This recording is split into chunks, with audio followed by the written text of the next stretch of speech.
11મા ધોરણમાં અભ્યાસ કરતી અને માત્ર 15 વર્ષની ઉંમર અને અનેક સપનાઓની સાથે આણંદમાં અભ્યાસ કરવા આવી હશે એવી કોળી સમાજની સગીરાનું શંકાસ્પદ હાલતમાં એની જ હોસ્ટેલમાં મૃતદેહ મળી આવે છે અને ત્યારબાદ આ આખી બાબતને લઈ અને હાલ ખળભળાટ મચ્યો છે.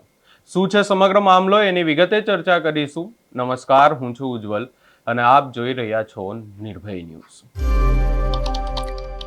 છેલ્લા કેટલાય સમયથી કોળી સમાજ સતત ચર્ચામાં છે અને આ ચર્ચાઓ એટલા માટે થઈ રહી છે કારણ કે એક પછી એક કોળી સમાજના આગેવાનો હોય, કોળી સમાજના લોકો હોય તેની ઉપર હુમલો કરવામાં આવી રહ્યો છે અને હવે આણંદમાંથી એક એવી ઘટના સામે આવી છે કે જેને લઈ અને અનેક સવાલો ઊભા થઈ રહ્યા છે અને આ સવાલોની સાથે સાથે અહીંયા એક વાત એ પણ છે કે કોળી સમાજે આ સગીરાને ન્યાય અપાવવા માટે મેદાને પણ આવવું પડશે અને તેની સાથે સાથે માત્ર કોળી સમાજ નહીં પરંતુ તમામ સમાજે મેદાને આવવું પડશે કારણ કે ઘટના એવી સામે આવી છે કે જે આપણને ખરેખર અનેક બાબતોને લઈ અને વિચારવા મજબૂર કરે છે.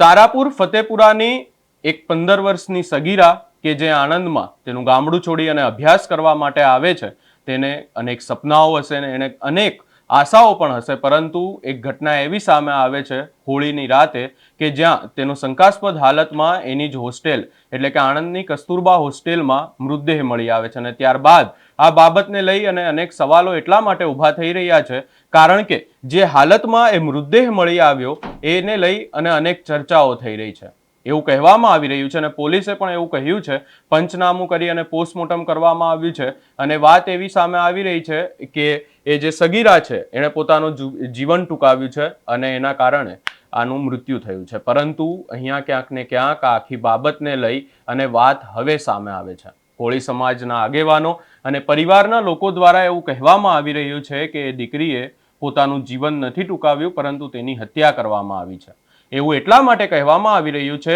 કારણ કે તમે અહીંયા મારી બાજુમાં સતત એક વિડીયો જોઈ રહ્યા હશો કે જેની અંદર એ વિડીયો બ્લર કરવામાં આવ્યો છે, પરંતુ એની અંદર જોઈ શકાય છે કે જે રીતે જે હાલતમાં એ મૃતદેહ મળીને આવ્યો એની અંદર સ્પષ્ટ એવું જોવાઈ રહ્યું છે કે જ્યારે એ સગીરાનો મૃતદેહ મળ્યો ત્યારે એના પગ જે છે જમીન સાથે ટચ થઈ રહ્યા હતા અને એ જે હાલતમાં મળ્યો મૃતદેહ એના હિસાબે કોઈ પણ પ્રકારે એવું નથી લાગી રહ્યું કે આ કોઈ પણ પ્રકારે એને જીવન ટૂંકાવવાનો પ્રયાસ કર્યો હોય અને આ જ આક્ષેપ કોળી સમાજના આગેવાનો પણ કરી રહ્યા છે અને હવે અનેક ચર્ચાઓ થઈ રહી છે અને માંગ એવી થઈ રહી છે કે હવે જો અનેક ઘટનાઓ થઈ અને તમામ ઘટનાઓમાં કોળી સમાજના આગેવાનો એક સાથે આવી શકે છે, ભેગા થઈ શકે છે, તો પછી આ ઘટનામાં આ દીકરીને ન્યાય અપાવવા માટે પણ સમાજે એક થવું પડશે કારણ કે પોલીસ દ્વારા પંચનામું કરીને એવું કહેવામાં આવ્યું છે અને એવું લાગી રહ્યું છે, એવું પણ કહેવામાં આવ્યું છે કે આ આખી બાબતમાં ક્યાંક ને ક્યાંક આ પોતાનો જીવન ટૂંકાવવાનો પ્રયાસ કરવામાં આવી રહ્યો હોય અને જીવન ટૂંકાવવામાં આવ્યું હોય એવું લાગી રહ્યું છે. હવે જો વધુમાં આખી બાબતને લઈને ચર્ચા કરવામાં આવે ને જે કસ્તુરબા હોસ્ટેલ છે એની ખાસ કરીને ચર્ચા કરવામાં આવે તો આના પહેલા પણ આ કસ્તુરબા હોસ્ટેલ ચર્ચામાં આવી ચૂકી છે અને ચર્ચામાં એટલા જ માટે આવી હતી કારણ કે ત્યાં આના પહેલા પણ એક સગીરાનો મૃતદેહ મળ્યો હતો અને ત્યારબાદ પણ અનેક ચર્ચાઓ થઈ, પરંતુ હવે આ તમામ ચર્ચાઓની વચ્ચે આ કિસ્સો સામે આવ્યો છે અને હવે કોળી સમાજ રોષે ભરાયો છે.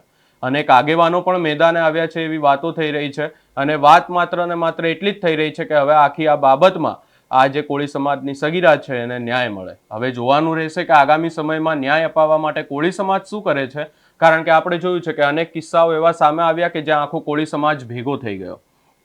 કોળી સમાજની જો વાત કરવામાં આવે તો જે બગદાણાનો નવનીત બાલદિયાનો કેસ હતો એમાં તો કોળી સમાજ ભેગો થયો હતો, ન્યાય અપાવવામાં આવ્યું હતું, પરંતુ અહીંયા ક્યાંક ને ક્યાંક હાલ પરિસ્થિતિ કોળી સમાજની પણ એવી છે કે કોળી સમાજની અંદર જ બે ફાંટા જોવા મળી રહ્યા છે. હવે આ તમામ બાબતોને લઈ અને ક્યાંક ને ક્યાંક આ જે ફાટા જોવા મળી રહ્યા હોય, મનભેદ